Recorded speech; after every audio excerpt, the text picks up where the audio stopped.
Salut à vous, aujourd'hui on est le 5. Ouais. Ah, j'avais un doute. Bon, on est le 5 janvier. Bon bah écoutez, hier on était dans le hardcore New York, là on va aller au Texas.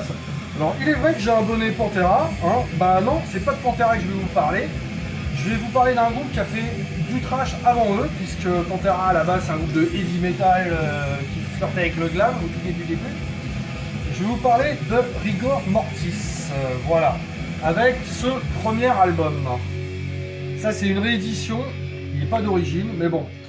Alors, sinon, juste une petite aparté, je crois que Roxane, tu voulais parler d'une personne. Ouais, je voulais juste rendre un petit hommage à Alexis Laillot qui est décédé, enfin on a appris son décès hier. Je n'étais pas une très grande fan de Children of Bodom, mais bon, je trouve que 41 ans c'est un peu jeune pour mourir, donc voilà, je voulais lui rendre un petit hommage. Effectivement, actuellement, ça part assez vite.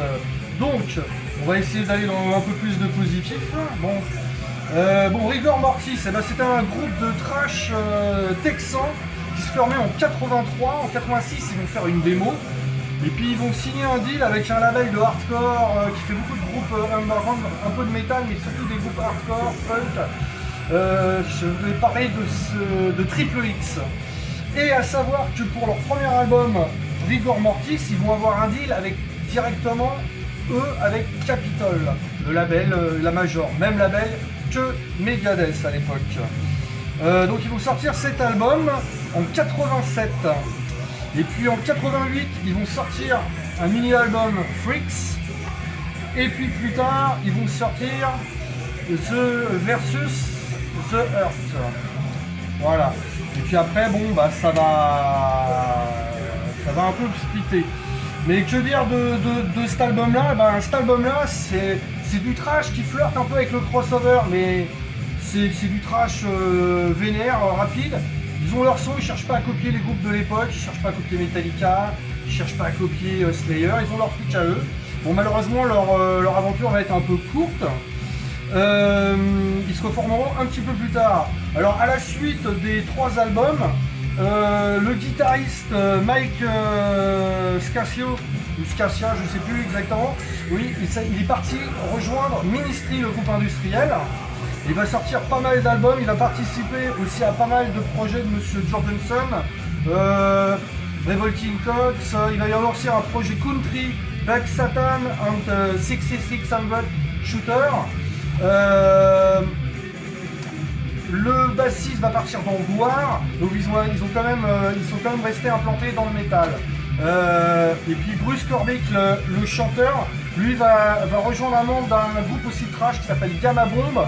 Et il va former un groupe qui s'appelle War Beast et être signé chez Housecore Records, le label de Monsieur Phil Anselmo de Pantera du Texas, donc d'où mon bonnet. À savoir que Monsieur Anselmo a produit ces albums-là et les avait pris en première partie de Down. Revenons-en à Rigor Mortis. Rigor Mortis vont se reformer brièvement en 2005 pour l'édition du Oz Festival au Texas. Donc voilà, après ça va être en stand-by, chacun va faire ses petites aventures de leur côté et ils vont décider de refaire un album qui s'appelle Slave to the Grave. Mais entre temps malheureusement Mike Scasio est mort le 23 décembre 2012, il n'y a pas si longtemps que ça. J'ai pas fêté du moins sa mort, du moins son décès, faire une commémoration parce qu'on peut pas non plus faire ça pour tous les artistes, mais en attendant 2 ans plus tard, le groupe va quand même sortir en autoproduction cet album. Donc Slave to the Grave, c'est vraiment le dernier album de Rigor Mortis. En tout cas, Rigor Mortis, ils ont commencé vraiment à faire du trash avant Pantera, parce que quand on parle Texas, tout de suite on pense à Pantera. Mais non, ça a été un groupe assez important avec une aventure un peu brève. En tout cas, jetez une oreille, hein. Je sais qu'il y a des rééditions de fête. Voilà, et bien écoutez, je vous dis juste à demain, prenez soin de vous, bonne soirée, ciao, bye.